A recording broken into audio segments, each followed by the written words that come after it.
Hoje vamos abordar um assunto que afeta a vida de muitas pessoas: a autossabotagem. Você já se perguntou por que às vezes agimos contra os nossos próprios interesses? Você sabe quando está se autossabotando? Você conhece os comportamentos da autossabotagem? Fique comigo até o final desse vídeo, pois iremos falar sobre tudo isso e, de quebra, mostrarei como parar de se autossabotar. Milhares de pessoas sofrem com autossabotagem. Esse tipo de pensamento e comportamento nos limita e até prejudica as nossas vidas.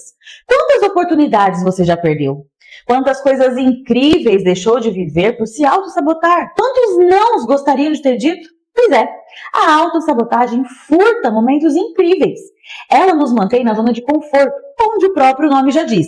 É confortável, mas acredite, ela causa mais dor do que nos faz bem. A autossabotagem é um comportamento, consciente ou inconsciente, de colocar obstáculo nas tarefas importantes que precisamos realizar ou na maneira como vemos e nos colocamos diante do mundo. É uma combinação de sentimentos e pensamentos negativos acompanhados de comportamentos autodestrutivos. A autossabotagem é muito mais comum do que você pensa.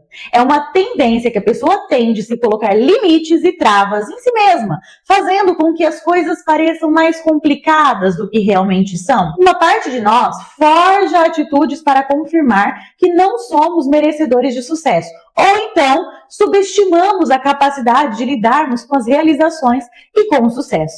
E é por isso que a autossabotagem representa um inimigo dentro de nós.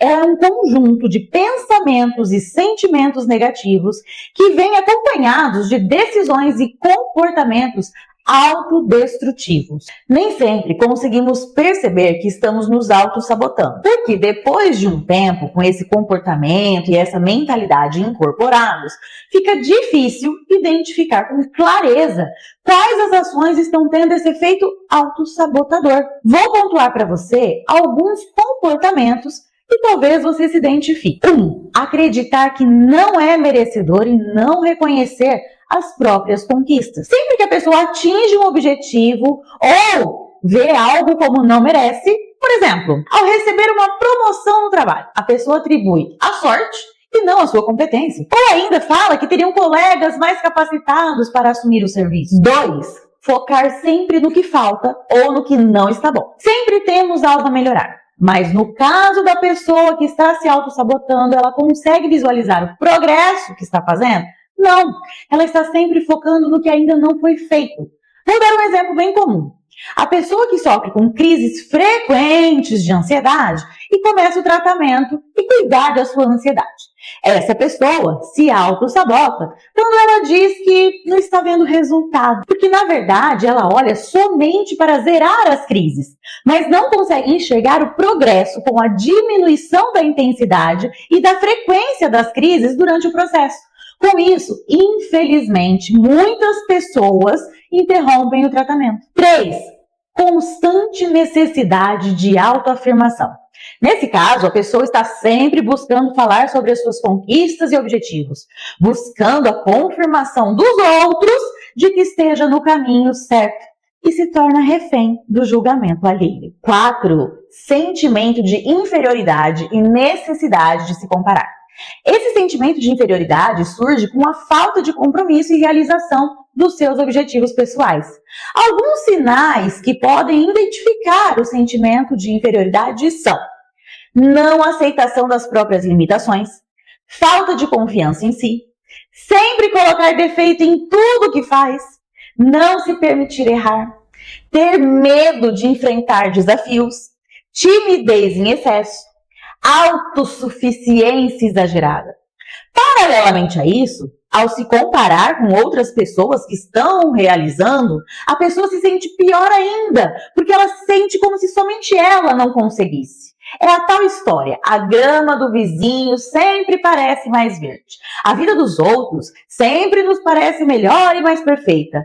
Isso porque nós não convivemos todo o tempo com a maioria dos nossos colegas de trabalho, amigos, familiares. Se comparar com as outras pessoas ao nosso redor faz com que acreditemos numa inferioridade que a nossa mente cria, mas que não necessariamente existe. 5. Ter medo de falhar.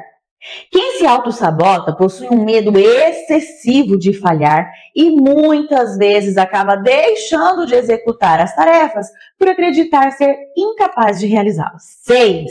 Procrastinar tarefas importantes. Aliado ao medo de falhar, a pessoa não realiza as tarefas importantes.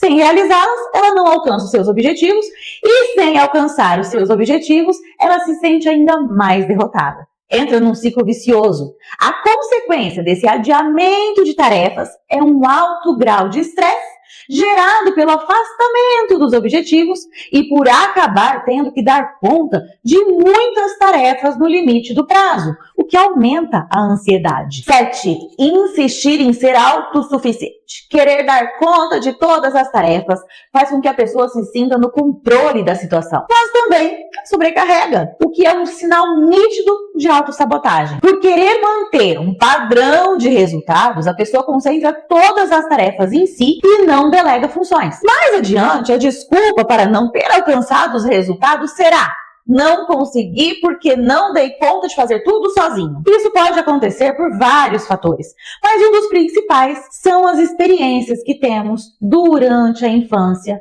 que nos geram traumas ou crenças que perpetuam por longa data em nossa mente, culminando em autossabotagem. Agora, eu quero te propor um exercício para superar a autossabotagem. Vamos lá? Primeiro, reconhecer que está se autossabotando. Pare um dia, sente na sua mesa e tente pensar em todas as vezes que você se autossabotou. Escreva isso num papel. Abra sua mente para fazer esse exercício. O intuito aqui é que você identifique os vários pontos que são os gatilhos para sua autossabotagem. Segundo, encontre os padrões depois que você tiver todas as situações em que você se autossabotou no papel.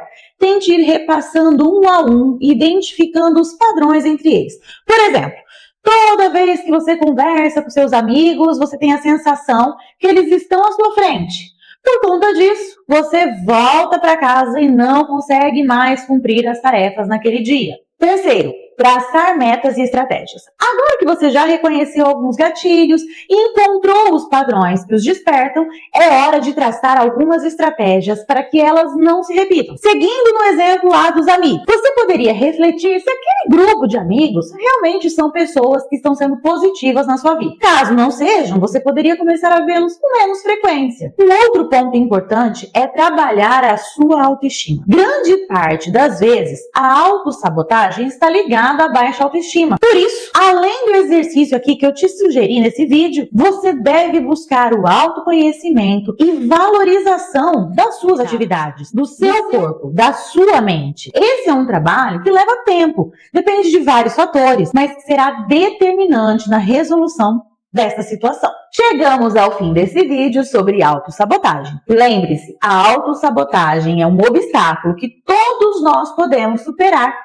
com esforço, com o tempo e a vontade. A chave está na autocompreensão e no desejo de mudar. Um vídeo desse aqui dá trabalho para fazer. E uma das formas de retribuição e que para mim é de grande importância para continuar trazendo conteúdo de qualidade é o seu like. Então deixa o seu like aqui, não custa nada.